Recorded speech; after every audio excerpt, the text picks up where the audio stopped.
제가 먼저 읽겠습니다. 나 전도자는 예루살렘에서 이스라엘 왕이 되어 마음을 다하여 지혜를 써서 하늘 아래에서 행하는 모든 일을 연구하여 살핀즉 이는 괴로운 것이니 하나님이 인생들에게 주사 수고하게 하신 것이라. 내가 해 아래에서 행하는 모든 일을 보았노라. 모두 다 헛되어 바람을 잡으려는 것이로다. 구부러진 것도 곱게 할 수 없고 모자란 것도 셀 수 없도다. 내가 내 마음속으로 말하여 이르기를 보라, 내가 크게 되고 지혜를 더 많이 얻었으므로 나보다 먼저 예루살렘에 있던 모든 사람들보다 낫다 하였나니 내 마음이 지혜와 지식을 많이 만나 보았음이로다. 내가 다시 지혜를 알고자 하여 미친 것들과 미련한 것들을 알고자 하여 마음을 썼으나 이것도 바람을 잡으려는 것인 줄 깨달았도다. 다 같이 읽겠습니다. 지혜가 많으면 번뇌도 많으니 지식을 더하는 자는 근심을 더하느니라. 아멘. 기도하겠습니다. 하나님, 오늘도 이 아침에 정말 이 전도자는 헛된 것이 무엇인지, 이 세상에 얼마나 헛된 것인지 우리에게 말을 해주면서 이 세상의 것을 구하지 말고 그 헛됨의 자리에서 영원하신 하나님을 만나라고 오늘도 우리를 하나님을 만나는 자리로 초청을 합니다. 주님, 오늘 우리는 또 무엇을 배워야 되겠습니까? 우리가 날마다 전도서를 통해서 헛된 것들을 배우고자 하오니 그 자리에서 허무로 빠지는 것이 아니라 살아계신 하나님을 만나 영적인 사람이 될 수 있도록 주님이 은혜를 허락하여 주시옵소서. 믿사오며 살아계신 예수님 이름 받들어 기도드립니다. 아멘. 네, 제가 전에도 한번 말씀을 드린 것 같은데요. 그 문학의 영역을 보면 흔히 고전이라고 불리는 작품들이 있습니다. 예를 들어서 해밍웨이가 쓴 노인과 바다 같은 작품들이 그런 거죠. 그런데 여기에서 신기한 건 이겁니다. 세상에 수많은 작가들이 심혈을 기울여서 자기 생각을 글로 쓰고 아주 야심차게 책으로 출판을 하거든요. 그런데 절대 대다수의 작품들은 그 시대의 한계를 뛰어넘지 못하고요, 그냥 시간 속으로 사라져 버립니다. 그런데 간혹 어떤 작품들을 보면 시대를 뛰어넘어요. 그러면서 사람들의 마음에 공감을 이끌어내고 아무리 시간이 지나도 읽는 사람들에게 감동을 주는 거예요. 그걸 바로 고전이라고 하거든요. 그런데 이렇게 되는 이유가 뭐냐 하면, 무릇 고전이라는 것은 모든 사람들이 보편적으로 가지고 있는 아주 근본적인 고민과 갈망을 건드려 버린 겁니다. 그리고 어떤 작품들은 그 갈망에 대해서 답을 제시하는 거죠. 그러니까 100년이고 200년이고 1000년이고 시대를 뛰어넘어서 사람들이 그런 글을 읽는 거예요. 그런데 우리가 고전을 읽으면 똑같은 특징이 하나 있는데 그게 뭐냐? 이게 똑같은 책이에요. 똑같은 작품입니다. 그런데 똑같은 작품을요, 인생을 10년 살고 읽을 때랑 20년을 살아놓고 읽을 때가 다르고요, 30대에 읽으면 또 달라요. 그리고 세월을 오래 살아서 60대에 읽으면요, 똑같은 책인데 완전히 다른 책이 됩니다. 그러니까 무릇 고전의 매력은 이런 거죠. 인생을 오래 살면 살고 많은 경험을 하면 할수록 이전에 안 보였던 의미들이 그 책에서 새롭게 보이는 거예요. 그런데 요즘 제가 읽고 있는 전도서가 딱 이렇습니다. 제가 어릴 때부터 성경책을 읽었고 설교를 들었기 때문에 제가 전도서를 자주 접했거든요. 그런데 제가 요즘에 와서 느끼는 게 뭐냐, 제가 기억하기로 이 처음 전도서를 읽었을 때가 제가 이제 중학생 때였거든요. 그때 이제 용돈을 준다고 하니까 읽었던 것 같은데 도무지 뭔 소린지를 모르겠는 거예요. 그래서 읽다가 졸고 그러기를 이제 반복했고, 그래서 어떤 값어치를 발견한 게 1도 없었습니다. 전혀 없는 거예요. 그런데 이제 그러다가 신학교를 가서 피할 수가 없으니까 또다시 전도서를 읽었죠. 그런데 그때는 좀 달랐어요. 이 전도서가 제 생각을 자극했던 것 같습니다. 그런데 문제는 그때도 역시 솔로몬의 세계관이 저를 설득하지 못하고 이게 도대체 내 삶하고 무슨 상관이 있는지 모르겠는 거예요. 그러니까 그 글 자체는 읽을 수 있는데 여기에 뭐가 있는 거는 같은데 그 글의 뜻이 무스테리온으로 남는 거죠. 그런데 이제 시간이 지나서 이제 40대의 나이에 또다시 제가 전도서를 만나게 됐어요. 그런데 이제 전도서를 접할 때 20대의 기억이 있으니까 설교를 하기 전에 굉장히 부담이 되는 거예요. 전도서는 이해하기에 너무 어려운 책이고 내가 여기에서 감동을 받아본 적이 없는데 내가 여기에서 감동을 받고 이 구속사의 메시지를 끌어낼 수 있을까? 굉장히 걱정이 됐거든요. 그런데 웬걸요, 40대가 돼서 전도서를 다시 만났는데 이번에 만나는 전도서가 완전히 다른 겁니다. 너무 공감이 되는 부분이 많고, 심지어 이 전도사가요, 세상의 본질을 너무 정확하게 꿰뚫어 버린 거예요. 그래서 제가 이 전도서를 읽고 있으면요, 깜짝깜짝 놀랍니다. 그래서 제가 요즘에 이 전도서를 굉장히 흥미롭게 읽고 있는데, 물론 오늘 말씀을 보면서 저는 다시 한번 이 솔로몬의 지혜에 대해서 감탄을 하게 되는 거예요. 그래서 오늘 그 느낌을 좀 나눠보려고 하는데요, 일단 제가 오늘 본문을 들어가기 전에 하나 말씀드릴 게 있습니다. 여러분이 전도서를 묵상해 나갈 때 반드시 잡고 가야 되는 중요한 맥락이 있어요. 자, 어제 말씀에서 나누길 솔로몬이 인생에 좋은 것을 다 경험했습니다. 다. 그리고 다 경험한 다음에 세상의 본질을 뭐라고 정의했습니까? 인생은 헤벨, 다시 말해 헛되다라는 거예요. 그런데 여기서 말하는 헛됨을 붙잡으셔야 돼요. 헛됨은요, 결국 살아보니까 아무것도 없더라, 이런 말을 하는 허무가 아니고요, 이 헛됨은 인생의 분수령이에요. 만약에 헛됨의 자리에서 비어버린 공간을 보게 되면 바로 거기에서 허무에 빠지게 되는 것인데, 똑같은 헛됨의 자리에서 이 모든 것을 간섭하시고 섭리하시는 하나님을 만나게 되면 바로 그 사람이 영적으로 변하는 거예요. 그러니까 영적이 될 거냐, 허무로 빠질 거냐, 이 분수령의 자리가 헛됨이라는 거죠.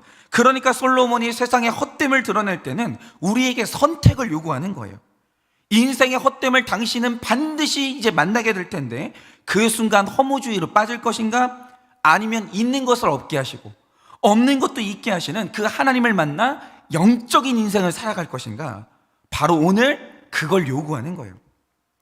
자, 이 중요한 맥락을 기억하면서 오늘 말씀을 우리가 묵상하도록 할 텐데요, 자, 오늘 전도자는 세 가지의 중요한 주제를 다룹니다.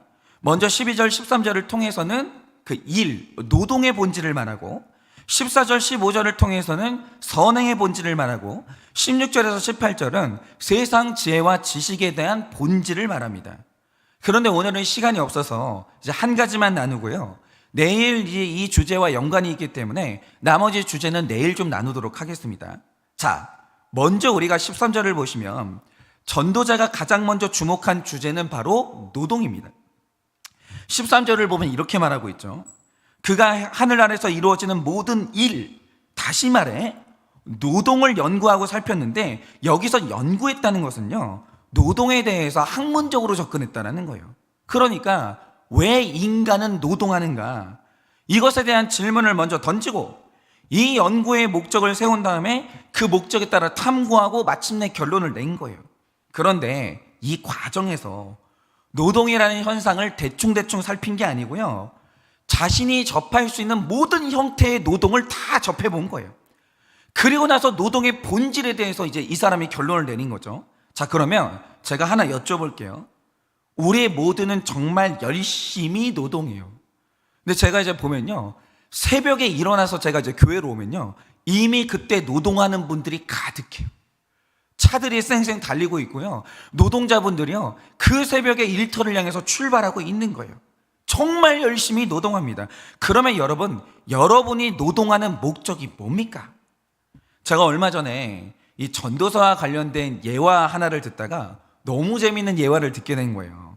여러분, 그 웰컴 투 동막골이라는 영화 아시죠? 이게 진짜 생각할 만한 주제가 많은 영화인데, 영화의 내용이 이렇습니다. 영화의 배경은 남과 북이 전쟁을 했던 6.25 시절이에요. 그런데 남한의 국군과 북한의 인민군이 막 박터지게 전쟁을 하다가 각자가 강원도 산골에서 길을 잃어버린 거예요. 그래서 이제 헤매다가 양쪽 군대가 동막골이라는 산골 마을에서 만나게 됩니다. 그래서 막 전쟁을 하고 막 난리가 나다가 우여곡절 끝에 사상이 다른 두 군대가 잠시 이 마을에서 같이 살게 됩니다. 그런데 이 정재영이라는 배우가 북한군의 리더로 나오는데, 근데 이렇게 보세요. 자기는 공산주의를 신봉해가지고 인민군에 들어왔는데 어떤 좋은 사상을 가지고 있어도 이걸 설득할 때는 전쟁을 안 할 수가 없고 싸우지를 않을 수가 없는 거예요. 그냥 끌고 갈 수가 없는 거죠. 그런데 이 북한 군인이 동막골에 들어와서 정말 놀란 게 뭐냐, 이 마을에 이장님이 하나 있는데요, 인상 한번 쓰는 법이 없고 소리 한번 지르는 법이 없어요. 언제나 인자합니다. 그런데 이 마을 사람들이요, 이장님의 말을 너무 잘 듣는 거예요. 이 마을이요, 너무너무 평안한 거죠. 싸움이 없는 거예요. 그러니까 이제 여기에 이제 감동한 인민군 지도자가 이장님한테 살짝 다가가지고 질문을 한 거예요. 그 질문이 뭐냐? 고함 한번 지르지 않고 이 불황민들을 휘어잡을 수 있는 그 위대한 영도력의 비결이 뭐요? 이렇게 물어봐요. 그러니까 이장님이 가만히 있다가 주는 대답이 뭐냐? 무엇을 많이 먹여야지, 이러는 거예요. 무엇을 많이 먹여야지. 여러분, 그런데 보세요. 이게 아무것도 아닌 대답 같은데 이게 우리 노동의 본질을 꿰뚫는 거예요.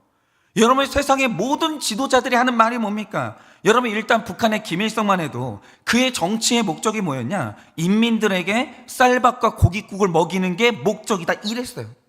쌀밥과 고깃국을 먹이는 거.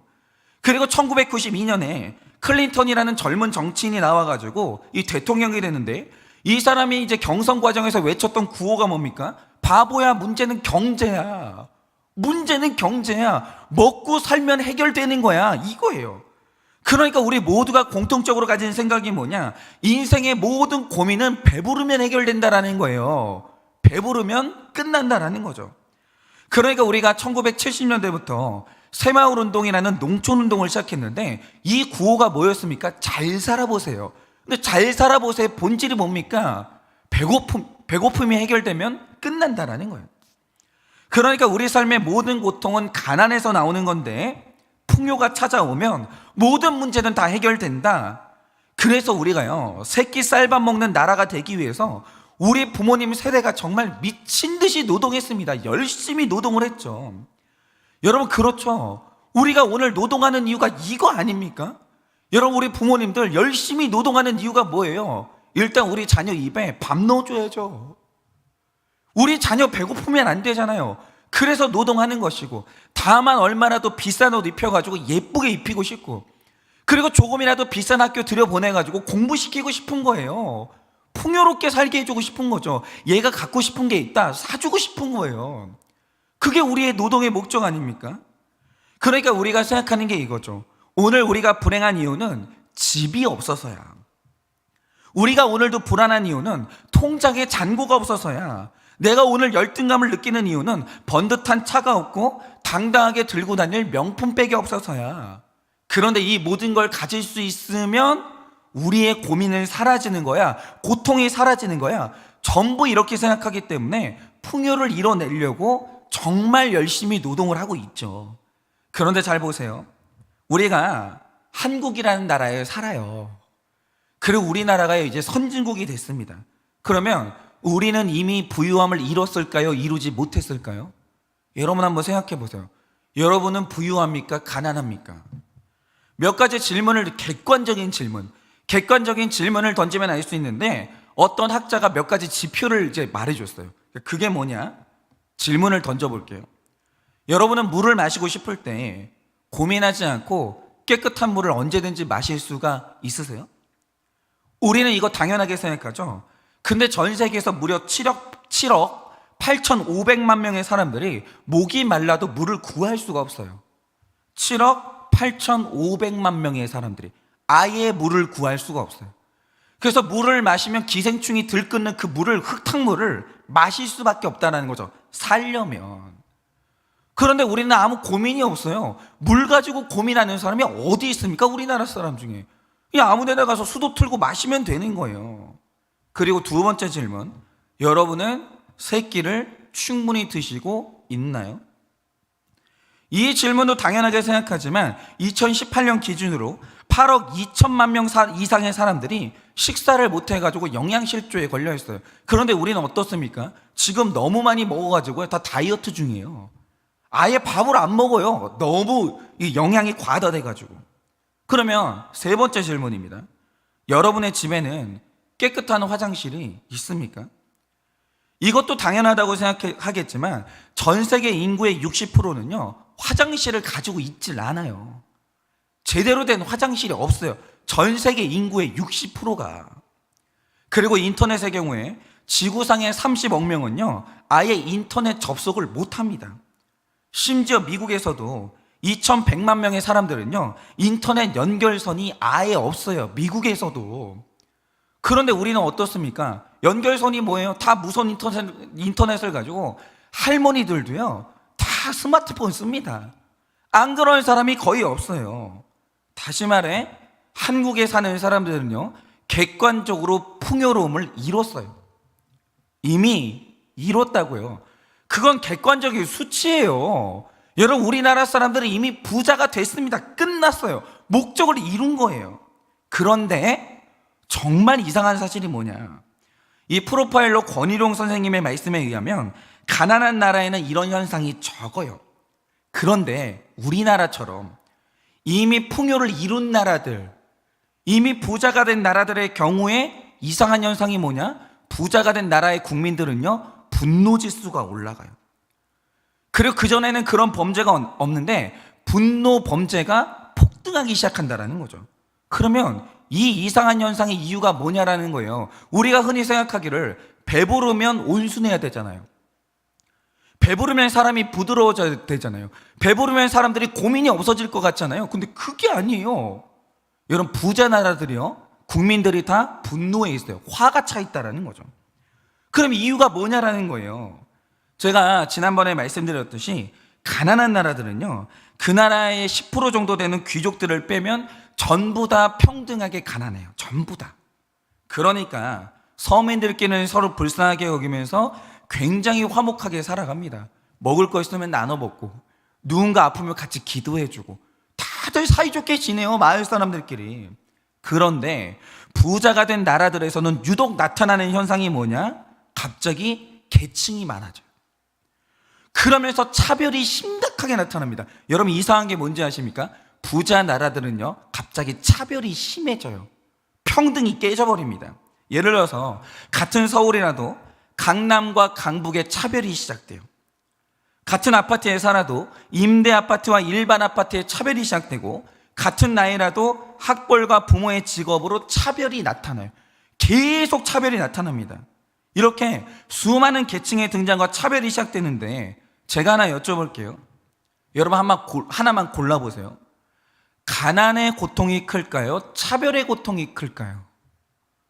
어떤 고통이 클 것 같으세요? 그런데 이 문제가 쉽지가 않아요. 왜냐? 가난하면요 육체의 질병 때문에 병원을 가거든요. 그런데 차별이 심한 사회는요 정신과가 미어 터져요. 이게 문제예요. 여러분은 뭘 선택하시겠어요? 몸이 아픈 걸 선택하시겠어요? 정신이 아픈 걸 선택하시겠어요? 근데 어느 것 하나도 쉽지가 않아요. 몸이 아파도 힘든데요 정신이 아프잖아요. 살 수가 없어요. 그러니까 후진국은 뭐 내과가 이제 미어 터진다라고 한다면요 선진국들은요 정신과가 미어 터져요. 이거 어떻게 할 겁니까? 여러분, 우리가 노동을 하고 있는데 풍요가 내 고통을 해결해 줄 거다, 이런 목적으로 노동을 하면요 그 결론이 뭐냐, 13절에서 솔로몬이 말하는 것처럼 가난해도 괴롭고 수고로운데 풍요를 이뤄냈거든요. 여전히 괴롭고 수고로워요. 여전히 괴로워요. 여러분, 내가 열심히 일해가지고 우리 딸, 우리 아들들을요 학교에 보내놨거든요. 근데 그 위에 있잖아요 외국인 학교가 있는 거예요. 사립학교가 있는 거예요. 영어학교가 있는 거예요. 따라갈 수가 없는 거예요. 따라갈 수가. 위가 있고 위가 있고 위가 있고 위가 있는데 차별이 계속돼요. 이게 있잖아요 풍요를 이뤄냈거든요. 그런데도 이 고통과 수고가 해결이 안 돼요. 그래서 여러분, 이 노동의 목적이라는 건요 결국 솔로몬이 말하는 게 뭐냐, 노동의 목적이 행복이 되면요 거기에서 헤벨 헛됨을 경험하게 돼요. 고통을 해결해 보려고 열심히 노동을 했거든요. 부자가 됐어요. 근데 고통이 안 없어져요. 그러니까 어떤 부모님들이 이 풍요를 이뤄내려고 열심히 일을 했습니다. 그럼 고통이 끝나겠지. 근데 풍요를 이뤄놨더니 내가 번 돈을 가지고 자녀들이 전쟁을 하기 시작해요. 이거 어떻게 할 거냐 이거죠. 열심히 노동을 하면 행복이 올 줄 알았는데 열심히 노동했는데 그 끝에 행복이 없는 거예요. 여전히 나는 괴롭고 우울증 약을 먹고 있고 공황장애 약을 먹고 있어요. 가난할 때는 몸이 아파서 병원에 가는데 부자가 되니까 정신이 아파서 병원에 가요. 이걸 어떻게 할 거냐 이거죠. 그래서 여러분, 오늘 솔로몬이 딱 말하는 게 뭐냐면 노동의 목적은 행복이 아니라는 거예요. 여러분, 노동의 목적은 거룩이 돼야 되는 거예요. 여러분, 왜 하나님이 아담에게 노동하라고 했습니까? 노동이 건강해야 하나님과 아담의 관계가 바로 설 수 있기 때문이에요. 이래서 노동하라고 한 거예요. 여러분, 노동을 왜 하라고 했습니까? 죄를 지었기 때문에 노동하라고 한 거예요. 노동은요, 거룩이 목적이에요. 노동이 거룩해야 하나님하고 만나는 거예요. 예를 들어서 아담이 열심히 일하고 정직하게 일해서 어떤 거룩한 소득을 얻었어요. 그런데 하나님께 그것을 예물로 드리면요, 이런 거죠. 아담이요, 열심히 노동을 했습니다. 그 소득을 얻었어요. 그럼 이때 아담이 보여줄 수 있는 거룩이 뭐냐? 감사했다라는 거죠. 노동의 결과물을 가지고 경쟁하는 것이 아니라, 노동의 결과물을 가지고 비교하는 것이 아니라, 노동의 결과물을 가지고 아담이 감사했어요. 그러고 나서 그 결과물을 가지고 그가 예배하고 예물을 드렸다라는 거죠. 그러면 하나님이 그것을 향기롭게 받으시는 거예요. 그러면서 아담하고 이게 하나님이요, 노동의 결론으로 하나가 되는 거예요. 그리고 나서 이제 아담이 그 감사의 결과물을 가지고 자녀를 기르고 감사를 가리켜요. 그러면 하나님이 그 자녀들의 앞길을 열어주셨고요, 그 물질로 선교를 하면 하나님이 역사하사 구원의 길이 열리는 거예요. 그런데 이스라엘 왕조 시대에 하나님이 이 백성들의 예배를 거부하는 거예요. 나는 너에게 예배를 받지 않을 테니까 예배 좀 하러 오지 말라는 거예요. 하나님이 이스라엘 백성들의 예배를 거절하셨습니다. 그리고 결국에는 예루살렘 성전을 무너뜨려 버렸어요. 이유가 뭐였습니까? 이사야서 1장 15절에 이런 말씀이 있습니다. 뭐라고 기록된지 들어보세요. 너희가 손을 펼 때 내가 내 눈을 너희에게서 가리고 너희가 많이 기도할지라도 내가 듣지 아니하리니 이는 너희의 손에 피가 가득함이라 라고 합니다. 이유가 뭐냐? 이 당시 이스라엘 백성들이 돈에 완전히 미쳤어요. 돈에. 하나님이 풍요를 주시니까 이 풍요가 완전히 목적이 돼가지고요, 아합 왕 같은 경우에는요, 나봇의 포도원을 취하기 위해서 나봇을 죽여버리는 거예요. 피가 묻은 손을 가지고 여러분 포도원을 취하는 거죠. 돈을 벌 수만 있다면 내 형제의 자식을 팔아버리는 거예요. 살인도 일삼는 거예요. 그러니까 손에 피가 묻을 정도로 불법을 행했는데, 말씀을 보면 이들이 하나님 앞에서 손을 폈대요. 손을 폈다는 말의 뜻이 뭡니까? 불법으로 돈을 벌었거든요. 그걸 가지고 성전에 와가지고 헌금하는 거예요. 그렇게 번 돈을 가지고 그런 식으로 노동을 해가지고 하나님 앞에 예물을 드리는 거예요. 그리고 복 달라고 손을 내미는 거예요. 그런데 문제는 뭐냐? 하나님이 그런 식으로 노동해가지고 번 돈을 가지고 그 물질을 안 받으시는 거예요. 헌금을 안 받으시는 거예요. 그러니까 이런 거죠. 노동이 잘못되면은 이 소득이 더러워져요. 그런데 그 더러운 소득을 가지고 하나님께 예물로 드리잖아요. 하나님이 안 받아요. 이게 노동이라는 거죠. 노동을 가지고 죄를 짓기 시작하잖아요. 하나님하고 하나가 될 수가 없는 거예요. 만날 수가 없는 거예요. 이건 바로 이겁니다. 노동의 목적이 뭡니까? 여러분, 하나님이 애초에 아담에게 이 노동을 시킨 이유가 뭐였습니까? 네가 죄를 지었으니 노동하라는 거예요. 이 말 뜻이 뭐냐? 노동의 목적은 거룩이라는 거예요. 노동을 하면 하나님이 소득을 주세요. 그 소득을 가지고 감사하라는 거예요. 감사하라는 거예요. 그리고 그 소득을 가지고 예배하라는 거예요. 예물을 드리라는 거죠. 그럼 내가 너를 받겠다라는 거예요. 바로 이겁니다. 여러분, 노동의 목적은 행복이 아니고요, 거룩이에요. 다시 말해, 노동이 거룩하면 당연히 수입이 거룩할 텐데, 수입이 거룩해야 그 예물을 하나님이 받으시고 우리 관계가 회복이 되는 거예요. 여러분, 열심히 일했고 부끄러움 없이 정직하게 일하셨습니까? 그래서 어떤 수입을 얻으셨다면 바로 그 수입이 거룩이에요. 그게 거룩이에요. 바로 그 수입이 하나님께 얻은 상이 되는 것이고, 그 거룩한 수입으로 자녀를 기르면 그 자녀가 아버지의 거룩을 물려받는 거예요. 그 자녀가 하나님을 만나는 거예요. 그리고 그것으로 가족을 먹이면 화목을 이루고, 노동의 결과로 예물을 드리면 하나님이 그 예배를 받으시고 향기롭게 받으시는 거예요. 그러므로 여러분, 노동과 거룩한 수입은 영성이에요.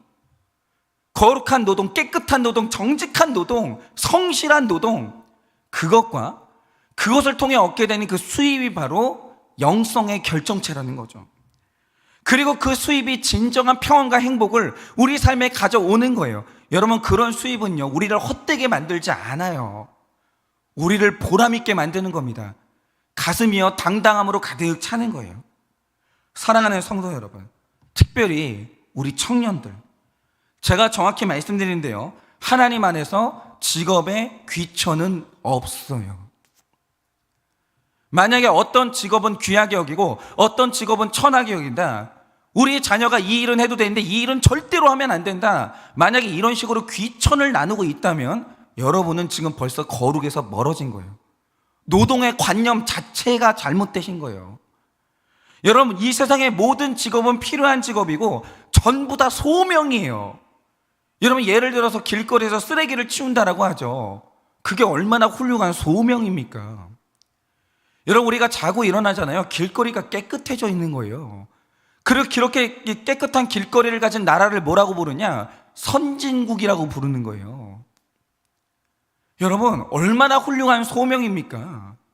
여러분, 이 땅 가운데 소명이 아닌 직업은 없는 거예요. 전부 다 하나님이 기뻐하시는 직업이에요. 그러나 중요한 것은 뭐냐면 하나님 앞에서 귀천은 없는데 선한 직업과 악한 직업은 있어요. 직업에 귀천은 없으나 직업에 선악은 있다라는 거죠. 그러면 선한 직업이 뭡니까? 그 일을 하면서 하나님의 뜻대로 살 수 있다면 어떤 직업이든 다 선해요. 다. 여러분, 만약에 내 자녀가 선한 직업을 가지고 있는데 내 자녀의 직업을 부끄러워한다? 부모님들 회개하십시오. 벌써 있잖아요, 자녀들한테요, 잘못된 관념을 물려주고 있는 거예요. 내 자녀가 정직하게 열심히 일하고 있어요. 근데 부끄러워한다, 비교한다, 회개하십시오. 매우 잘못된 거예요. 여러분, 선한 직업이라면 와이셔츠를 입고 일하던, 작업복을 입고 일하던, 머리를 쓰는 직업이든 몸을 쓰는 직업이든 다 훌륭하고 선해요. 하나님이 거기에 임재하십니다. 하나님이 그 인생을 지지해 주세요. 여러분, 그런 직업은요, 많이 벌어도 훌륭한 직업이고 적게 벌어도 훌륭한 직업이에요. 훌륭한 직업. 만약에 어떤 사람이 훌륭한 직업을 가지고 있다, 정직한 직업을 가지고 있다, 저는 제 딸하고 결혼시킬 겁니다. 하나님이 지지하시거든요. 그런데 그 사람의 몇십억의 연봉을 벌어도 하나님 뜻대로 살 수가 없다, 거짓말 할 수밖에 없고 그 사람이 사기칠 수밖에 없다, 여러분, 그건 악한 직업이에요. 어떤 직업을 가지고 있는데 돈 많이 벌어요. 주일 성수가 안 된다, 악한 직업이에요. 딱 말씀드릴게요, 악한 직업이에요. 그렇게 일한 돈을 가지고 11조를 아무리 내도 하나님은요, 한 푼도 안 받으세요. 한 푼도. 내가 여기를 안 나오는데, 내가 하나님을 만나러 안 오는데 하나님 돈만 보낼게요. 죄송한데 하나님이요, 안 받으세요. 안 받으신다고요. 아니, 피를 잔뜩 묻혀가지고 제가 이번에 11조를요 1억을 했습니다. 죄송한데 안 받으십니다.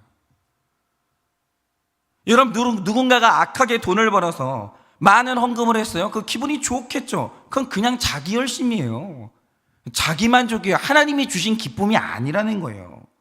하나님하고 그 물질은 아무 상관이 없어요. 아무 상관이. 그리고 바로 그 물질로 자녀들을 먹이면 그게 독을 먹이는 거예요. 그래서 오늘 제가 여러분들께 여쭈고 싶은 게 있어요. 여러분의 직업을 한번 생각해 보세요. 여러분의 직업은 좋은 직업입니까? 나쁜 직업입니까? 다시 말해서 여러분의 직업은 하나님의 뜻대로 살 수 있는 직업입니까? 그렇지 못한 직업입니까? 여러분이 번 그 수입에는 부끄러움이 있으세요? 부끄러움이 없으세요? 만약에 여러분이 행복을 위해서 열심히 일했습니다. 행복 때문에 이것저것 가리지 않고, 수단 방법 가리지 않고 일했어요. 그런데 만약에 그 끝에서 괴로움과 헛됨을 경험하셨다면 내 노동의 목적이 잘못됐다는 것을 아셔야 돼요. 그래서 이제 노동의 목적을 행복이 아니라 거룩으로 바꾸셔야 됩니다. 여러분, 내가 정직하고 열심히 일해서 얻은 수입이 얼마든 그 수입을 가지고 있으면 먹으면 돼요. 없으면 우리는 금식하면 돼요. 그러다가 죽으면 천국을 가는 겁니다. 그러니까 하나님이 이 아담에게 하신 말씀이 뭐냐? 너 열심히 정직하게 일해서 천국 가라 이거예요. 여러분, 신앙생활로만 지옥 가는 게 아니에요. 노동이 악하면 지옥 가는 거예요. 신앙생활로만 천국 가는 게 아닙니다. 노동이 선하면 그게 사명이고 그걸로 천국을 가는 거예요. 노동이 얼마나 중요한데요. 그래서 존 칼빈이 말하길 노동은 사명이라고 그랬어요. 노동은 사명이에요. 노동은 먹고 사는 수단이 아닌 겁니다. 여러분이 그렇게 정직하게 일해서 번 수입이 있으면 가장 먼저 하나님의 것을 구별하고 이웃과도 나누고 여러분도 쓰세요. 여러분도 쓰세요. 그러면 하나님이 그 삶을 반드시 지지하시는 거예요. 여러분, 이렇게 오늘 하루 우리가 또 노동을 하게 될 것인데 노동 가운데서 거룩을 이루셔야 돼요. 노동은요, 천국 가라고 주신 게 노동이에요. 노동의 목적은 거룩이라는 거죠. 노동 가운데서 거룩을 이루세요. 그래서 그 노동 가운데서 하나님을 기쁘게 하고 그 노동의 결론으로 내가 쓰고 그 수입으로 사람을 살리는 하루 되시기를 예수님의 이름으로 축원합니다. 오늘 수요일이니까 제가 적용 질문 드립니다. 한번 그 목장에서 나눠보세요. 여러분의 직업은 뭡니까? 그 열등감 느끼지 마세요. 저는 주부예요. 주부는 무직이 아니에요. 주부는 훌륭한 직업입니다. 직업이 뭐 주부일 수도 있고 뭐 어디서 뭐 일할 수도 있고 저기서 일할 수도 있고. 여러분, 열등감을 내려놓고 다 나누세요. 여러분의 직업은 무엇일까요? 오늘 내가 노동하는 목적은 뭡니까? 뭐 때문에 그렇게 개미처럼 열심히 일하십니까? 오늘 내가 노동하는 목적은 무엇입니까? 여러분의 직업은 좋은 직업입니까? 나쁜 직업입니까? 여러분의 직업은 좋은 직업입니까? 나쁜 직업입니까? 좋은 직업이라면 이유가 무엇이고 나쁜 직업이라면 이유는 뭡니까? 나는 노동을 통해 괴로움을 느낍니까? 사명을 느낍니까? 나는 노동을 통해 괴로움을 느끼고 있습니까? 사명감을 느끼고 있습니까? 한번 생각해 보시고 목장에서 다 나누어 보시기 바랍니다. 자, 기도하고 마치겠습니다. 기도하겠습니다. 하나님, 오늘 이 아침에 하나님이 저에게 허락하신 이 귀한 노동에 대해서 주님 앞에 묵상합니다. 하나님, 나는 왜 일합니까? 목회도 직업인데 내가 오늘 열심히 목회하는 이유가 무엇입니까? 하나님, 내가 먹고 살기 위해서 내 딸에게 조금이라도 더 좋은 옷 입히고 좋은 학교 보내고 성공을 대물림하기 위해서 내가 이루지 못하는 성공을 내 자녀들은 이뤘으면 좋겠어서 주님, 그렇게 내가 돈을 벌고 있지는 않습니까? 하나님, 그래서 혹시라도 그렇게 인생의 목적이 행복이 되어서 노동을 하다가 정신과를 가게 되고 우울증에 걸리고 공황장애에 걸리고 내 자녀들은 마음이 아프고 그렇게 인생의 헛됨을 경험하지는 않았습니까? 하나님, 이 시간에 그 헛됨의 자리에서 다시 내 노동의 목적을 영적으로 바꿉니다. 주님, 나의 노동은 사명이고 여기서 나는 거룩을 이루어야 합니다. 하나님, 오늘도 우리의 노동이 다 거룩이 되게 하여 주셔서 거기에서 사명을 이루게 하시고 영혼 구원을 이루게 하셔서 오늘도 이 노동의 목적이 성취되어 기쁨을 누리는 우리가 될 수 있도록 주님이 은혜를 허락하여 주시옵소서.